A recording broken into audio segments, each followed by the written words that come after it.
It's 4 o'clock. Calling the January EIC meeting to order, and can I ask for a volunteer to February? Thank you. February. Can I get a volunteer for the invocation, please? I will. Thank you.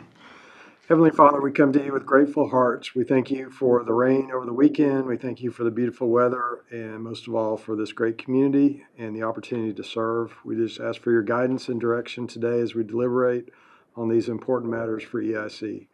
We look to you and ask you for your wisdom and guidance. In Jesus' name, amen. Amen. Right. Well, I'm gonna guess. Well, do we have any announcements from anybody on the board? I'm gonna guess we don't have any visitors to speak today as well. So unless you tell me differently, I'm gonna move on to approval of the minutes. I move for approval of the minutes as presented. Second. Motion second, all in favor? Very good. And monthly reports. Oh, never. Trying to confuse. Never know where to find Yeah, people. we're gonna confuse you now. Yeah. Yeah, I felt like I needed a map again. All right, Madam Chair, members of the board, I'll start with the project announcement, Megacrete from 2 weeks ago. We got some good national exposure. That was from Site Selection Magazine, Expansion Solutions, Yahoo Finance, PR News Service, and then TEDC's Project News. And then in addition to local media, we also got some coverage from the San Antonio Express News, as well as the Austin Business Journal. So definitely helps with developing our brand and really promoting the pro-business and just wide open for business attitude that we have here with the EDC among site selectors, investors, and corporate executives. The Economic Summit, that is at the end of the month. Salvador Garza, who is the president and CEO of Megacrete, he is going to be one of the keynote speakers, so he's actually the opener. He's going to be doing a deep dive as far as the project and really getting into what it all entails. It'll be a great opportunity for our local business leaders to come in and meet our newest corporate citizen, have some sidebar conversations with him as well in regards to the project. As a result of working with them, we've already started working on planning on a trade mission to Monterrey later this year, which is where Megacrete is from. So we'll be looking at a multifaceted program, which would be economic development, business recruitment, but then also working with some of our local entrepreneurs and some of our businesses who are looking to get introductions or to do business with some Mexican companies. We'll be reaching out to Schreiner University as well, looking at an education component, trying to see if we can build some bridges with the Tecnológico of Monterrey. And then I spoke to Julie Davis as well, also on the tourism side with CVB. And then both as a destination or for people that are looking to go over there. I know some of the executives, not just with this company, but some of the other ones that we've met with in the Monterrey area. The first thing that they ask about is summer camps. Was not expecting that, but they like to send their kids to summer camps. I'm not an expert in that, so definitely Julie Davis can speak to that. So you can already see there's some synergies there. And then look at a local elected official or officials to join us as well, because in international trade missions, they're the ones that actually help us open up those doors for those international markets. Again, this would be in partnership with the governor's economic development team from Mexico. Then on another note, we're following up with a recent visit from a delegation of business leaders from Japan. They visited Austin and San Antonio. Unfortunately, this was during our announcement event, so we were not able to attend. So we're in the process of reaching out to them to, again, have that line of communication with them. And these are projects that are already vetted through the state, so it's a great opportunity for us. And just as an example, it was a delegation like this about a year and a half ago, almost 2 years ago, where we actually met Megacrete. So there's a lot of value into meeting these delegations. And then lastly, there is Killdeer is going to be hosting a ribbon cutting ceremony on March 15th, as well as a tour of their new state-of-the-art facility, which is out by the airport. You all should be receiving invites if you haven't already. And I think y'all will be in for a real nice treat when you get to tour the facility. Turn it over to Katie, and then we're happy to answer any questions you might have.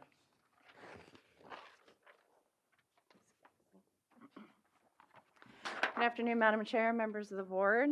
Excited to share with you that in terms of marketing initiatives, we had follow-up meetings with some of our colleagues at the Office of the Governor from our visit in December. We had an opportunity to learn more about their roles on the team and the incentives and programs and tools that they have available at their disposal for our community. We did have an opportunity to connect specifically with a woman by the name of Priscilla Duran, and she's actually on their foreign direct investment team, and she does represent Mexico. So she may be somebody that may be helpful should that program progress. We attended the groundbreaking ceremony for the public safety facility and also had an opportunity to present our strategic plan and our roadmap to City Council and the Kerrville Public Utility Board. In terms of our business retention and expansion initiatives, we continued our conversations with Bob Jones and another local leader here in town on the next iteration of our business incubator. We now have a business plan, pro forma financials, and are beginning feedback conversations with stakeholder prospects like investors, students, sponsors, and faculty in order to measure the proof of concept and people's appetite for a solution like what we're building out. We did also continue conversations with Drew Paxton from the city planning and zoning on the legislation for the child care facility property tax exemption. Our board today during our noon lunch meeting drafted a letter of support that we will be presenting to City Council tomorrow. We did receive the Kroc Center's community assessment. It does list childcare as a challenge, but in the report that I read from the consultants, it does not specifically recommend that the Kroc take steps to address it. I have not yet had an opportunity to speak with Jeremiah Romack one-on-one about what their strategic plan may be, but I'm hoping to learn more soon, provide that feedback to the community. We were introduced to another childcare tool that we are having conversations with. I believe that it could be a very creative and unique solution for our community. And so we have requested a community assessment for how many childcare centers they believe that our city and our county need. And once I hear back from them, I'll have a proposal that I can share with the community that could help us address that greater challenge. We continue to work on our business retention and expansion program addressing small business owners and existing business owners in our community.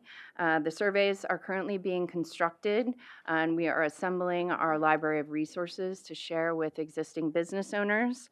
The follow-ups and the phone calls will begin immediately, and we are looking forward to reporting our metrics in March. We also attended the International Economic Development Corporation Conference in Phoenix.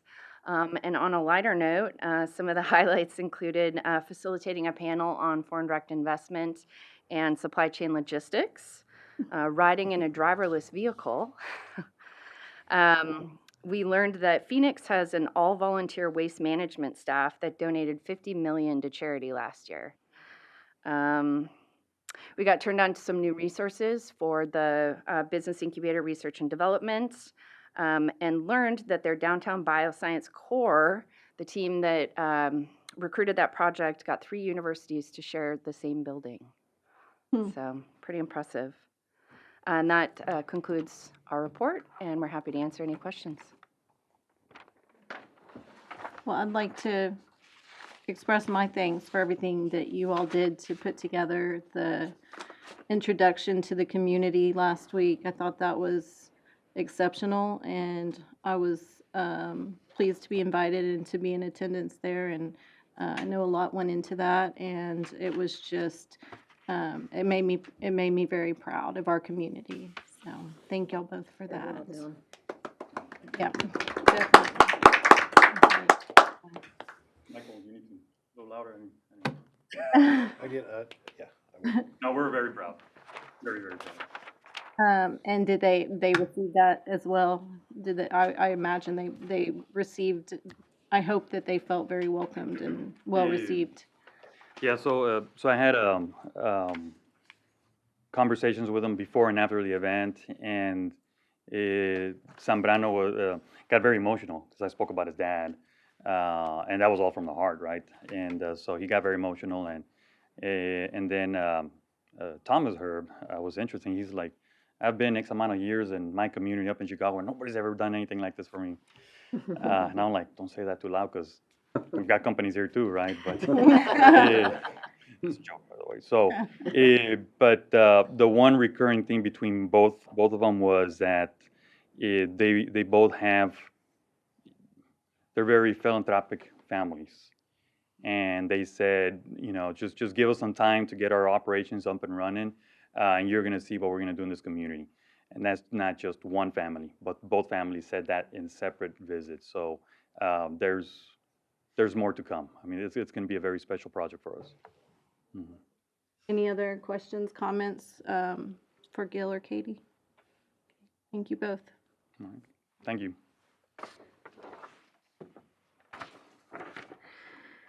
All right. 6B, project status update. I would like to echo your comments, ma'am. Those two over there are just fantastic at what they do, and they represent the city very, very well. So I appreciate them very, very much.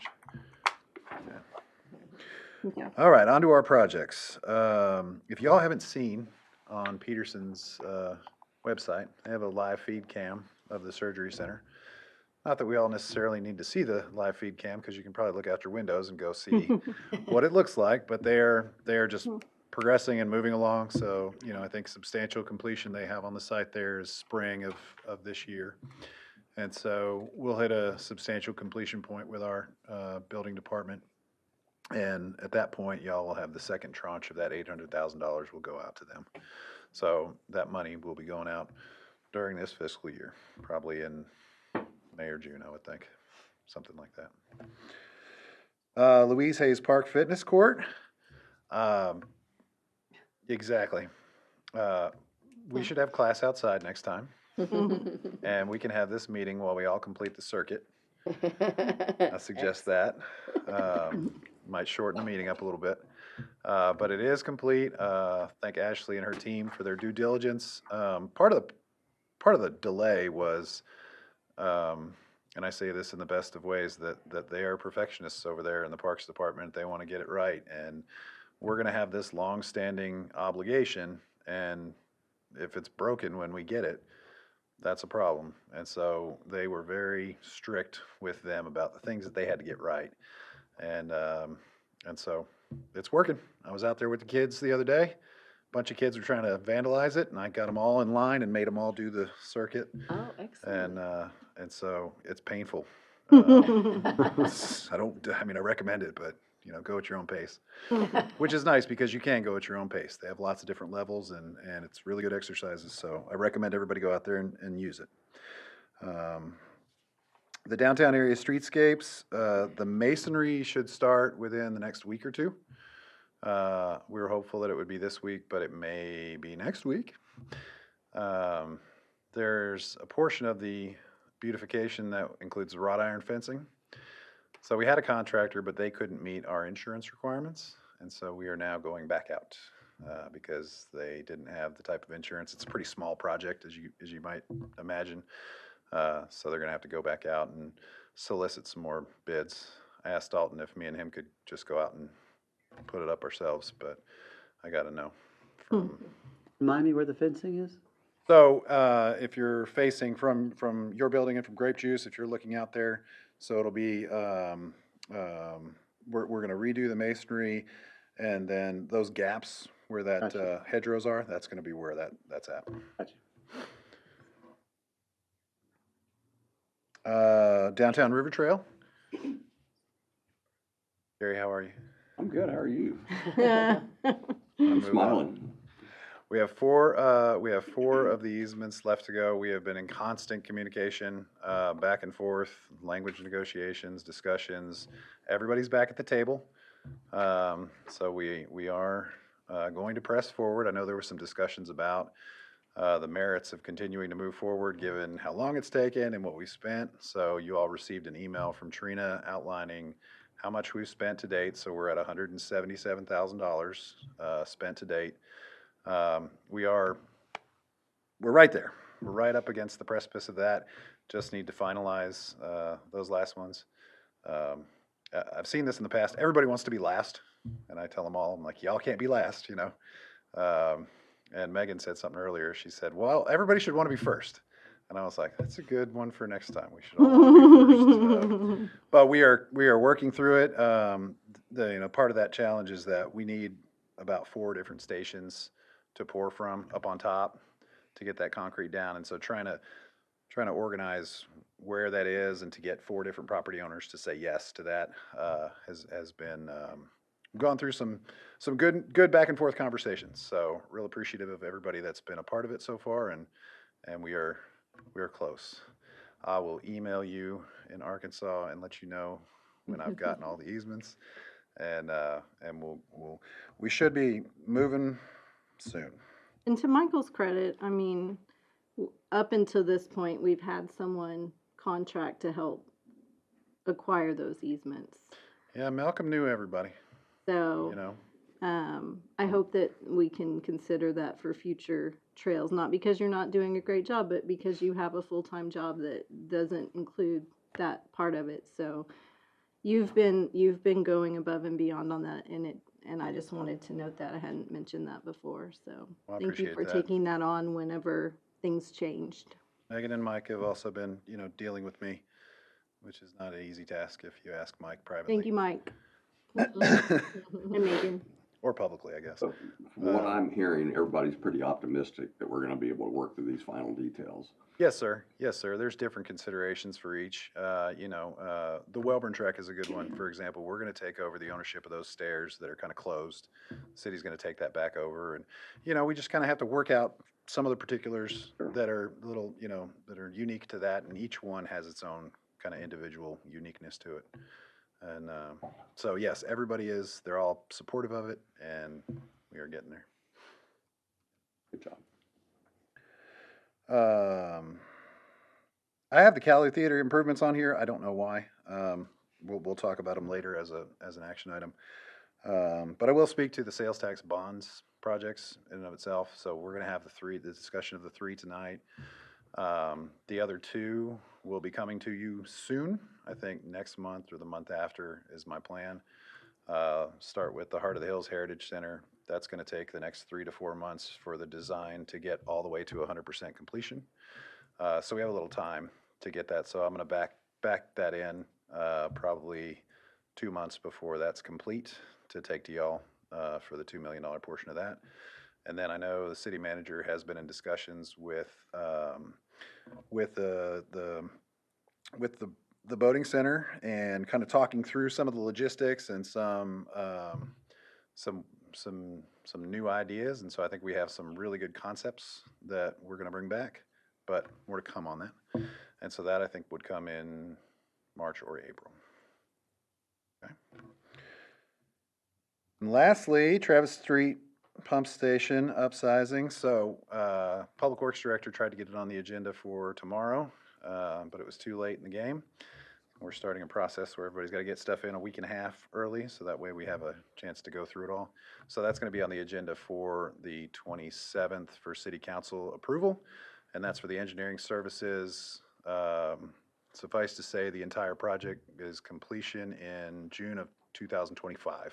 That's construction completion in 2025. So that's prior to any of the new housing in that area being in operation, taking water. So they'll beat those projects. So appreciate y'all's patience as we work through these ones. And with that, I will turn it over to any questions y'all have. Just on the pumping stations, and that made me think, so my recollection was the reason we were needing this because we had potential apartment complexes plus the other Lennar home development. Are those apartment complexes still moving forward in the planning and design? Right now, no. They will, they're zoned for it, and the hope is that they come back. I think we've spoke to it a couple of times before. The equity requirements for apartments right now and the amount they have to raise to get the debt from the bank is considerably higher than was previously. And then I think with the interest rates where they are, the investors are making about the same on a treasury note as they would investing in an apartment complex. So one is a sign your name and you're good to go, and the other one is, you know, a little riskier. So I think once the market calms down, those folks will be back at the table.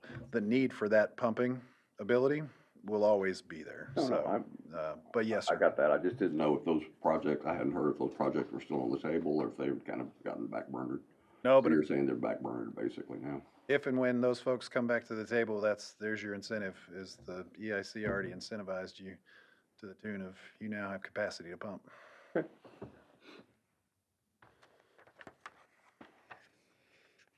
Any other questions about projects? Good job. Trina, monthly financial?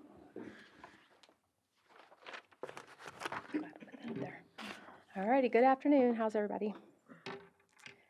Okay, so we are going to look at the January financials and just jumping right in here. We had November sales that brought in January sales tax, and that was $398,000. This unfortunately is an 8.6% decrease from last January. The most notable change, though, was that our manufacturing category was down 53%. One of our largest taxpayers messed up on their calculations and reported totally wrong. So the next month or so, they should catch that up. Also, retail trade was down about 5% on that as well. We did receive February sales tax last week. It came in at $484,000. That is also a 1.5% decrease over last February. So it looks like right now, year to date, you're at 1.6 million on sales tax. You said you should be at 1.663, so it's just short about 35,000. We are noticing that sales are slowing down. The tax is slowing down. We're not seeing them come through as fast as they were, but just going to keep watching it and hoping you know, it's a trend. I mean, it could be weather based for all the construction. It kind of slowed down. You know, we don't know exactly yet, but hopefully everything picks up here. Next revenue down is your interest income, $131,000 for the month. $94,000 was your revenue bonds, and then the rest of your interest cash was $37,000 for the month. Okay, and then down to your expenditures, we had your monthly City of Kerrville contract payment.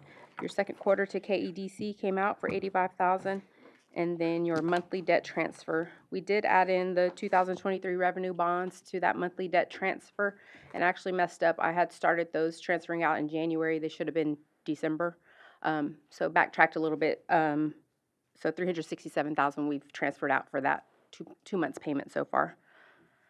And then down to the project section, we allocated out $125,000 to that downtown River Trail project. So that net change in position for the month was $27,472. All right, on to cash flow. Your ending cash balance with everything is $26.305 million, and you had an investment mature on the 5th of February. That was a $1 million Fannie Mae note. At this time, we are not reinvesting. We feel like there's a lot of accounting work that goes into the investments, if that's fair to say. But your pool is averaging about the same, 5.5%, and that's what you're earning on your short-term investment. So we're kind of shortcutting that. Sorry. And it looks like we're just following the trends out through the year. As soon as those projects start kicking off, we'll see some movement. Oh, that went away. Okay, and this last one is your financial analysis, just showing the same sales tax comparisons, month over month, year over year, and then your project section there in the middle, remaining contract commitments on those. And then your cash analysis at the bottom, just showing your tax pool balance, your revenue bond balance, and then your short-term investments. You do have one more investment maturing in March for $1 million also. We'll see if rates change, if they went up a little bit or anything at that time. Again, tax pool average yield was 5.5%, and your last investment you have on the sheet will be 5.74%. So it's close. All right, any questions on financials? I don't guess the Sorry. sales tax revenue is changed significantly enough for us to look at, we don't need to rebudget, probably wait till June or July Correct. and see where we're at and see if we need to recalculate some of our budgeting. Yeah, so we're still 2 months behind on actual activity that has happened. So I guess we probably won't know 6 months into the year till June of what's, what is really panning out to be Basically, we'll be budgeting for the 2025 year at that point. by that anyway. time. Yes. So we may, maybe instead of run it flat next year in our projections. Flat or a instead little of bit any less. increase whatsoever. Yeah. I've Correct. never seen, No, not in the 9 years I've been here. me either. Yeah. All the previous years, with COVID and all the change in the economy, those were big jumps year over year. Yeah, But it's just, these are, to me, very sobering. That Yeah. I think we just have to be realistic in the moment in time of what's really happening to look at that as far as what we're going to budget. Nothing we can change, it is what it is, but Mm-hmm. again, I know y'all are aware of it, but I think as a board, we need to be very aware of Yeah. it too, and. It's very This different. is not what we're used to seeing, so. Not at all. Agree. Questions for Trina? Good job. All righty. Thank you. Thank you. And I have to step out, but Julie will have any other financial questions you have answered. Okay, let's think of some. Yeah. Okay. All right, so we come into item number 7. We're gonna consider and possibly take action on 3 different funding requests. Do I need to name those for the minutes, or are we good to go ahead and have presentation? I think we're good. Be read in for the minutes. Yeah, go through them separately, just 7A. Okay, so are we going to have staff presentation on each of these items? Yes, ma'am. We consider them separately. All right, okay, let's go on to 7A then. All right, good afternoon, Madam Chair and EIC Okay, members. you- So at your last meeting, if you recall, so this is the second request you've seen from us come through on golf. And so at your last meeting, we presented, if you recall, a request for $2 million. And that was for the course renovations, which we received consensus from the EIC. After further review of the process and the impacts, staff made a recommendation plan based on the short window and some other factors that I'll go over in a minute, that it's not the best time this year to do this project for the course renovations, and I'll go over the recommendation in a minute. But we presented that plan to the City Council last month on the 23rd and received favorable consensus. So we are bringing this project back to you for the total budget of $4 million to do this under one funding agreement instead of 2. So here's our project plan. We plan to accomplish the improvement project under 2 major phases. The first one would be this year. So we would plan to execute the contract for phase 2 of our scope with our golf consultant, and this would be preparing the bid documents and completing the bidding process. We would award the bid in the summer, and we would execute the associated contracts. And then we would begin and engage on the secondary course projects, such as the building improvements, the maintenance area parking, and the cart area improvements, the other things that are not in the course renovation itself. For 2020 or 2025, this would be our major course renovation phase, and this is where we would do the greens, the sand bunkers, the cart paths, the netting, the trees, the landscaping, the bridges, and this would require a course closure because of the nature of the extent of the construction. And the course would close into December, January timeframe, and open at the end of July, beginning of August. Of course, dates subject to change depending on the construction process. So that we can hopefully kick it off at the heart of the hills. That's exactly what we're hoping for. It'll be the perfect tie-in. And this is a plan that we did present to council on the 23rd, and they did give us consensus for that plan. So why wait until 2025? As I mentioned earlier, it's not the right time. This month is too short of a time frame. So it'll allow us for better planning, bidding, budgeting, and for contractor availability. We spoke with our consultant, and he said, look, contractors usually book out 6 to 8 months in advance. He's like, you've missed the window. If you bid it now, you might get 1 or 2, but it's probably not the ones that you want. So we want to make sure that we do this project right. 2024 timeline would be, like I said, very tight, risks rushing, lack of availability. In addition to a pretty significant revenue shortfall of at least $650,000 or so, we have an excellent finance director that will not allow us to operate in a deficit, obviously, and that's not a recommendation I would bring to you or the council to do. So we need to factor that in. It's, Again, Ashley, if you can Go I ahead. interrupt, I'm sorry. Sure. So the staff out there during that closure, are they still, That's something that we're evaluating. So the maintenance staff, they're still going to have maintenance things to do, so they're still going to be working. Pro shop staff will need to be evaluated to see what we can do with them. Of course, the golf course is going to be closed for several months, so we'll need to look for a plan to see what we're going to do with staff, maybe repurpose them or put them outside, see what we can I do. certainly hope we can keep as many of those engaged as possible That's the goal. for loyalty and Absolutely. We want to take care of our team. We want to account for the unknowns with the eclipse in April. We know that we're going to be bringing in a lot of visitors to our community. We've heard from other communities that have experienced eclipses that people are going to park along the side of the road and get out wherever they can to view the eclipse. Well, if you're driving by on 16, there's a beautiful golf course right there that you might notice. And so we don't want people to be encouraged to come out onto the course when it's in the middle of its growing season. We don't want to risk any damage associated with that. Whether it happens or not, I couldn't tell you, but it's a possibility. It allows the course to remain open for its centennial this year and the potential for not having to relocate the Heart of the Hills tournament for either year. So this is our project budget. We estimate for the major renovations on the course about $3.5 million. Majority of this is going to be green, sand bunkers, cart paths, and addressing the bridges. And then the building improvements, we're estimating around $500,000 for those improvements. And again, recommending one funding agreement for the entire project instead of two. A little bit cleaner. So next steps, if approved today, to proceed with a public hearing, we'll bring that back to you in March with a funding agreement and the finalized scope.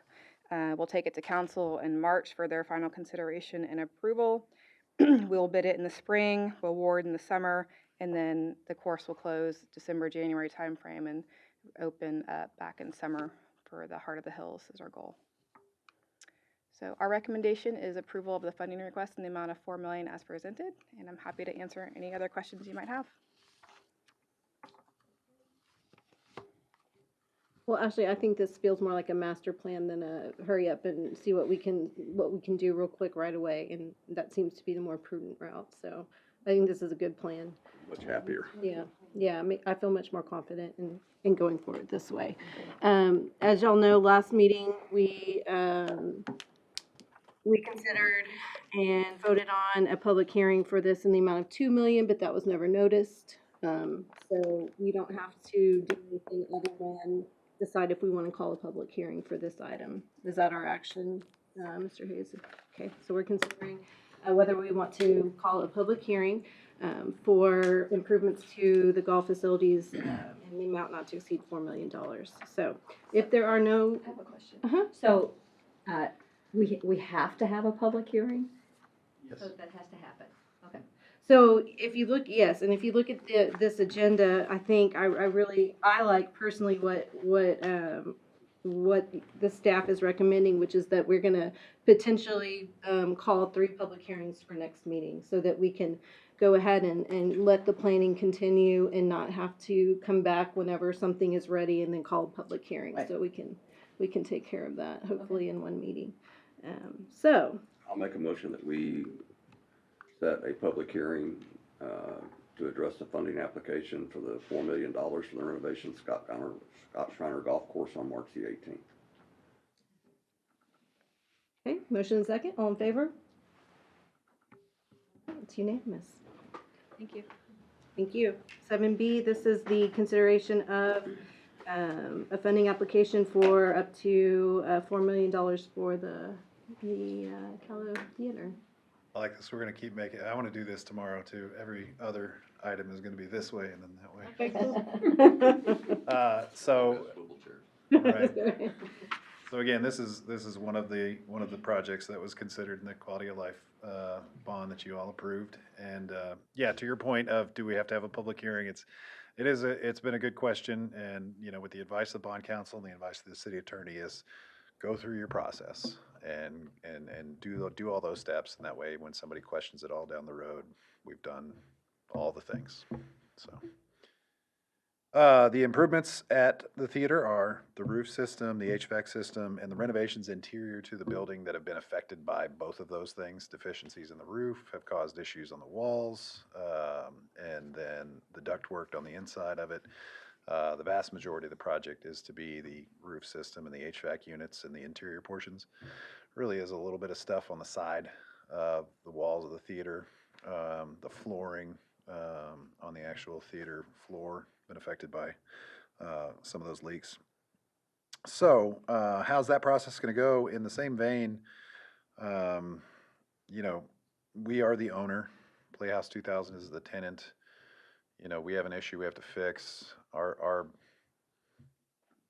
hammer and a nail solution is, let's close that thing down and we'll go fix it. And 4 months later it opens, but that really affects the theater.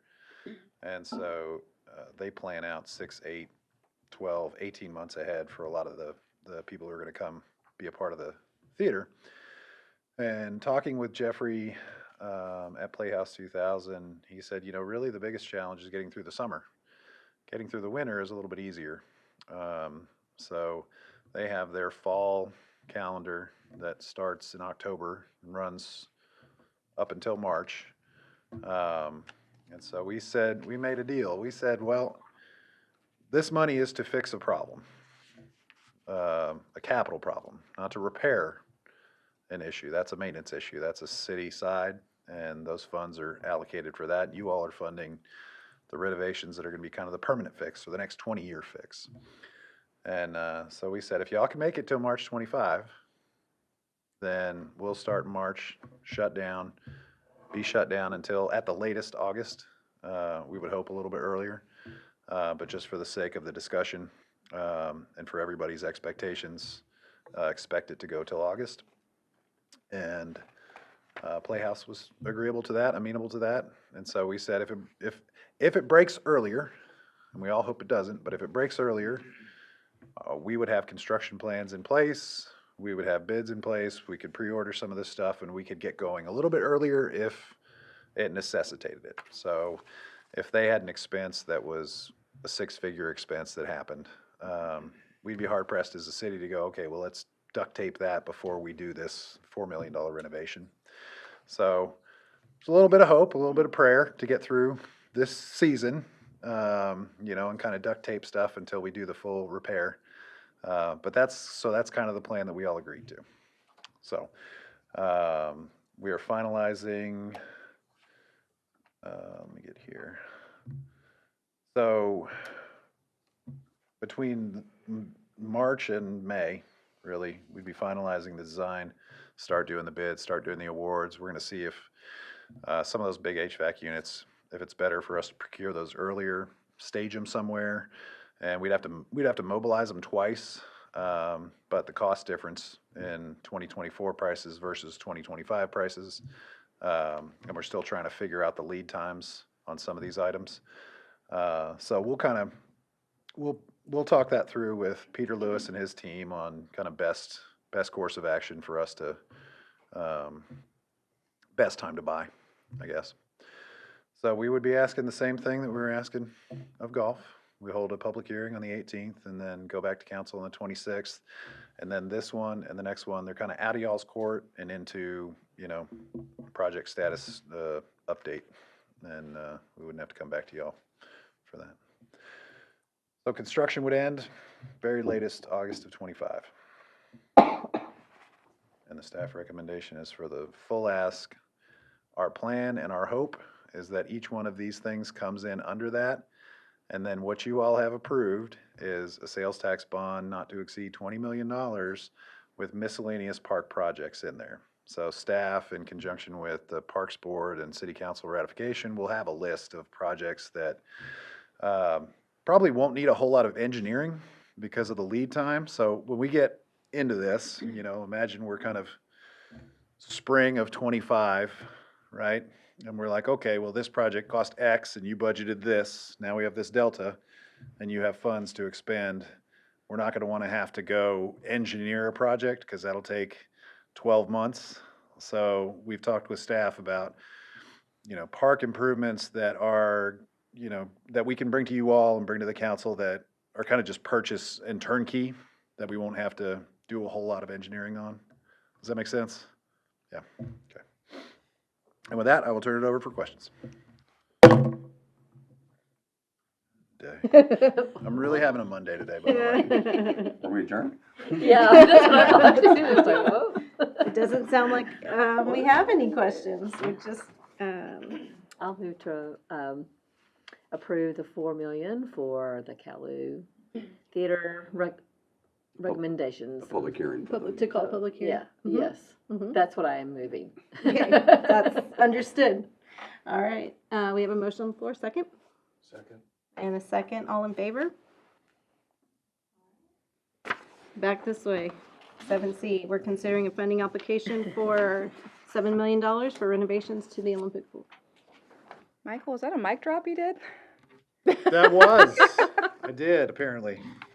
Nice. All right, so, Clicker drop. Olympic pool, $7 million project. Let's see if we can get this. There we go.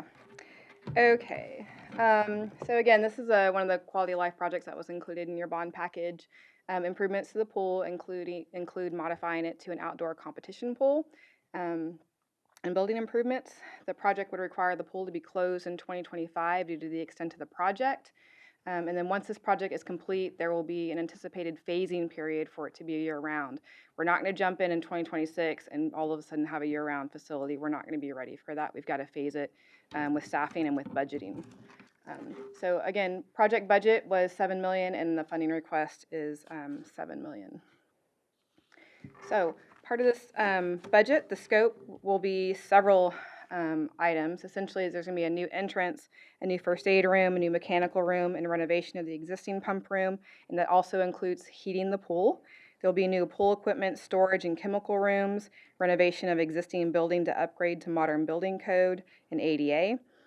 Major renovation of restrooms, renovation of existing building, exterior and interior finishes, addition of air conditioning for the enclosed spaces, replacement of the existing toddler pool. That toddler pool is no longer in code, so that needs to be addressed.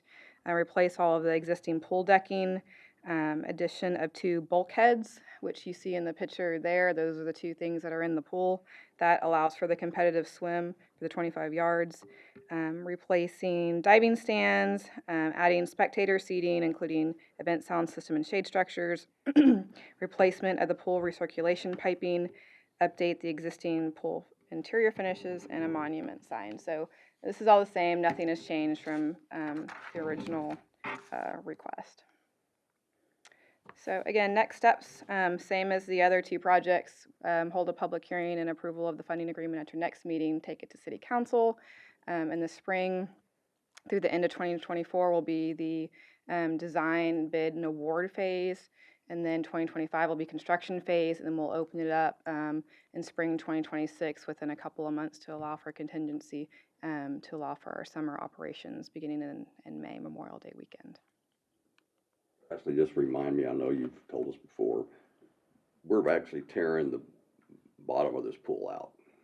We're not tearing the bottom of the pool out, so we're doing, we're tearing out the decking and we're replacing the piping that's around the pool. That's where we suspect our leak. We do have our estimated budget coming in for this project from our consultant at about a little over 6 million, 6.3. But we are asking for the 7 million for contingency because of the age of this facility. It's a 50-year-old pool. We don't know what we're going to see when we get in there. And again, like Michael said, if we do have budget savings, we'll bring it back for the EIC to consider. Part of the problem with the existing pool, we know it has a crack in it. Yes, it's a significant that crack, structural but we're crack, tearing- which will be addressed.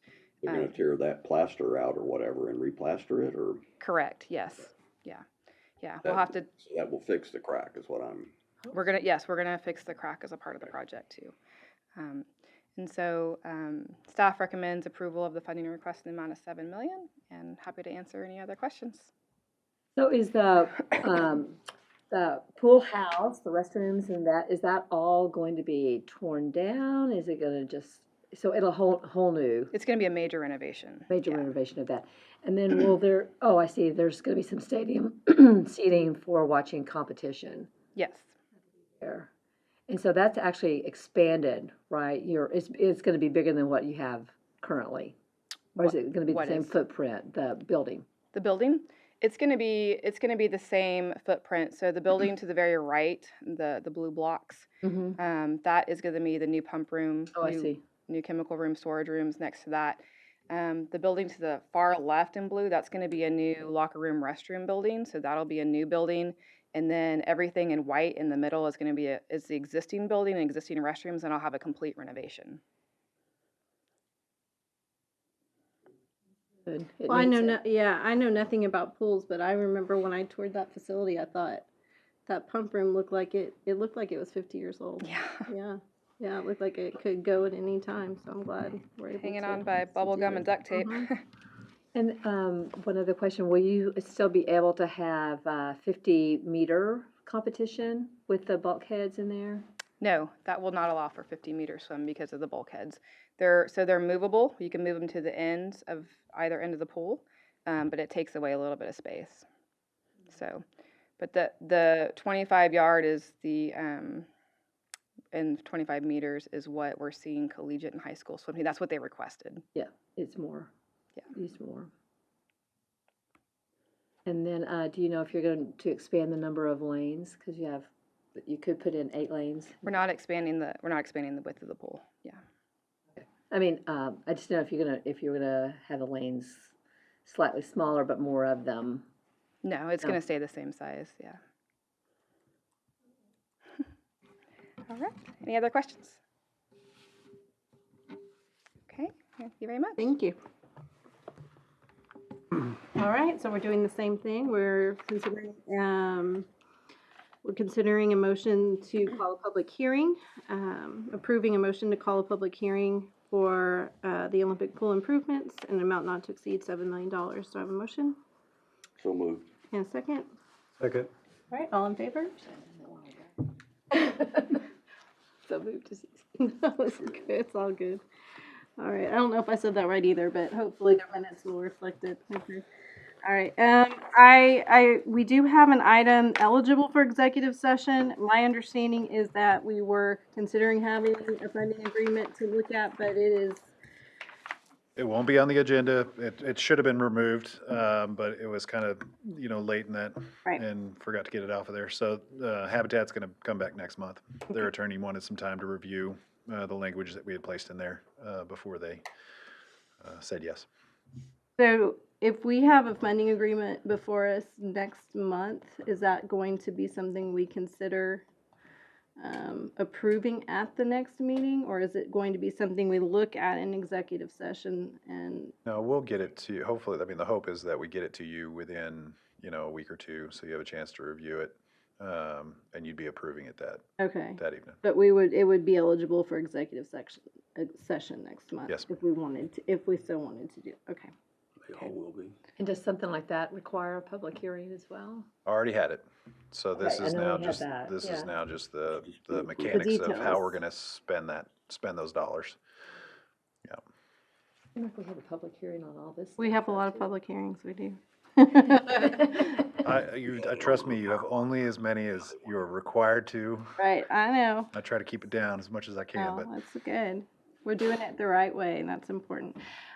Before we adjourn, I did want to mention, I forgot earlier, I did hear from Kyle that he was sick in bed today, so wish him speedy recovery. And I can't, it goes without saying that Gary and I, we started a journey to council together, 5 years ago now? 5 years ago, and I have always enjoyed what you have to offer, the thoughts and the comments and the questions. So y'all are gonna have to pick it up for Gary. This is gonna be Gary's last meeting with us. He is going to actually whatever you want to say about about your future and your plans? Yeah, we've just decided we're gonna take a 4, 5, 6 month trial trip up to Northwest Arkansas. We purchased a home up there, and we're gonna go up there and spend the summer. And we're excited about that, new opportunities. So it's been a long journey. I think I'm finishing up 9 years. It would have been 9 years in May on the EIC, a 5 year status, a break, and then another 4-year session and on council in between. But it's been a lot of fun, a great privilege, and feel proud of what we've been able to accomplish as a corporation. We've done a lot of good for this city. Yeah. Fun. Well, you've been an integral part and a good friend and confidant to me. So I know that you'll go there and love it, but you'll want to come back here. So, and so our year ends is May our last, or is that our first meeting? When do we roll over? Your annual meeting is in June, June. so I think May 30th is the End of the. expiration. Okay. Yeah. Okay. So Gary, you'd be on your second year, second term. So we'll look to council to see what they want to do with filling that position. And I've in the interim. notified the mayor of Yeah. that and Yeah. Mr. Hayes, so So- whatever they want to do it. But And we have consideration for them to appoint on the agenda for tomorrow. Oh, okay. So that way there isn't a vacancy during that interim.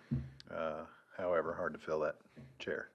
So I would just like to say I appreciate you. You know, it's nice having, I like the back and forth. And Gary, Good you question. always had the back and forth, so I appreciate it. Well, and I've told everybody, I think individually, but again, so proud of the city staff. It's been, what a great journey, what a learning experience for me. But I tell you what, we've got the best city staff in the state of Texas, in my opinion. Well, you let those folks in Arkansas know. Thank you, Gary. Appreciate you very much.